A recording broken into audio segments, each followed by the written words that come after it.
Hello guys, how are you? I hope you are all doing good. இந்த ப்ரௌனியை பிஸ்னஸாக பண்ணணும்னு எனக்கு எப்படி தெரியுமா தோணுச்சு. ஸ்ரீலங்காவில் ஒரு பீஸ் ப்ரௌனியை வாங்கணுன்னா 200க்கு மேலே ஆகும். அது பற்றின ஷார்ட்ஸ் நான் ஏற்கனவே அப்லோட் பண்ணியிருக்கேன். வேணுங்கிறவங்க டிஸ்கிரிப்ஷனில் லிங்க் கொடுக்குறேன், செக் பண்ணி பார்த்துக்கோங்க.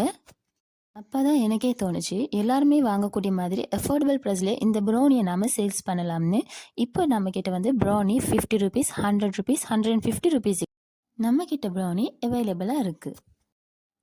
நீங்கள் கஸ்டமைஸ் பண்ணி கூட நம்மக்கிட்ட ப்ரௌனி வாங்கிக்கலாம். இது கூட கஸ்டமைஸ் ப்ரௌனி தான். நிறைய சாக்லேட் ஃபில் பண்ணி கேட்டிருந்தாங்க. நான் கொஞ்சம் அது எக்ஸ்ட்ராவாக இருக்கட்டும்னு நட்ஸ் கூட ஃபில் பண்ணி கொடுத்துருந்தேன். நீங்கள் கூட ஸ்ரீலங்காவில் ஒரு டேஸ்டியான ப்ரௌனி சாப்பிடணும்னு ஆசைப்பட்டீங்கன்னா ஸ்க்ரீனில் வச்சு நம்பருக்கு வாட்ஸ்அப் பண்ணி உங்கள் ஆர்டர் ப்ளேஸ் பண்ணிக்கோங்க. ப்ரௌனியோட டீட்டெயில்ஸ் வேணுங்கிறவங்க டீட்டெயில்ஸ் டிஸ்கிரிப்ஷனில் கொடுக்குறேன், செக் பண்ணி பார்த்துக்கோங்க. இந்த ப்ரௌனி பார்க்குறதுக்கு எப்படி எடுக்கணும், இதுக்கு என்ன ரேட்டு கொடுப்பீங்கன்னு கண்டிப்பாக கமெண்ட் பண்ணுங்கள். Thank you so much.